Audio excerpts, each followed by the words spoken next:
नमस्कार, ये आकाशवाणी चंडीगढ़ है। वाप्रतिका से प्रादेशिक समाचार सुनिए। हरियाणा में कल रात लोकसभा की सभी 10 सीटों के परिणाम घोषित किए गए। 5 सीटों पर भारतीय जनता पार्टी और अन्य 5 सीटों पर कांग्रेस के उम्मीदवार विजयी रहे।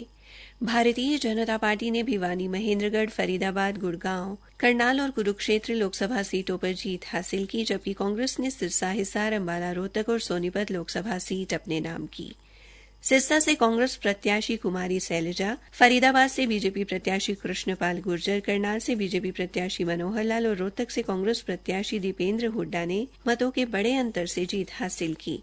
वहीं मुख्यमंत्री नायब सिंह सैनी ने करनाल विधानसभा का उपचुनाव आसानी से जीत लिया। भारतीय जनता पार्टी के सहयोगी राजनीतिक दलों जनता दल यूनाइटेड और तेलुगु देशम पार्टी ने कहा है कि वे आज राष्ट्रीय जनतांत्रिक गठबंधन यानी एनडीए की होने वाली बैठक में श्री नरेंद्र मोदी का नाम प्रधानमंत्री के लिए प्रस्तावित करेंगे और उनको पूरा समर्थन देंगे। जनता दल यूनाइटेड ने कहा है कि अगर प्रधानमंत्री द्वारा बुलाया गया तो पार्टी नई सरकार में भी शामिल होगी। जनता दल यूनाइटेड के महासचिव केसी त्यागी ने आज सुबह कहा कि इधर उधर जाने का कोई सवाल ही नहीं है। नीतीश कुमार सम्मान न मिलने पर इंडी गठबंधन से अलग हो चुके हैं। उन्होंने कहा कि आज वे बहुमत हासिल करने के लिए नीतीश को साथ आने के लिए कह रहे हैं, लेकिन हम पूरी मजबूती से एनडीए के साथ खड़े हैं। तेलुगु देशम पार्टी ने कल प्रधानमंत्री नरेंद्र मोदी को समर्थन देने का संकल्प प्रकट किया था। उल्लेखनीय है कि प्रधानमंत्री नरेंद्र मोदी जवाहरलाल नेहरू की तरह लगातार तीसरी बार प्रधानमंत्री का पद संभालने जा रहे हैं। हमारे संवाददाता ने बताया कि एनडीए और इंडी गठबंधन आज दिल्ली में अपनी अपनी बैठक करेंगे और आगामी रणनीति का खुलासा करेंगे।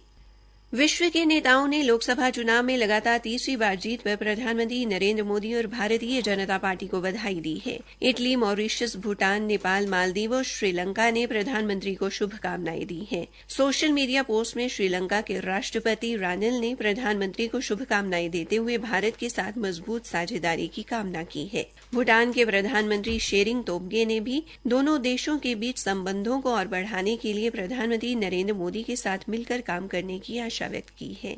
इस बीच प्रधानमंत्री ने सभी नेताओं को उनकी शुभकामनाओं के लिए धन्यवाद दिया और आशा व्यक्त की कि भविष्य में वे मिलकर काम करेंगे। प्रधानमंत्री नरेंद्र मोदी ने विश्व पर्यावरण दिवस के अवसर पर बुद्धा जयंती पार्क में पौधारोपण कर एक पेड़ मां के नाम अभियान की शुरुआत की। इस अभियान का उद्देश्य देश भर में करोड़ों पेड़ लगाने के लिए अनूठा जन आंदोलन बनाना है। उनके साथ केंद्रीय पर्यावरण मंत्री भूपेंद्र यादव और दिल्ली के उपराज्यपाल विनय कुमार सक्सेना भी उपस्थित रहे।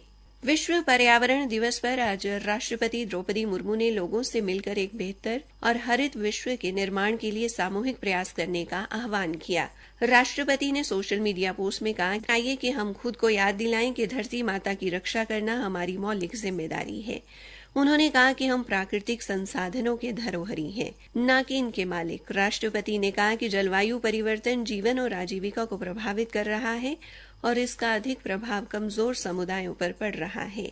वहीं उपराष्ट्रपति जगदीप धनखड़ ने पर्यावरण दिवस के अवसर पर लोगों को शुभकामनाएं देते हुए कहा कि मानवता और प्रकृति के बीच सामंजस्य ही टिकाऊ जीवन की नींव है।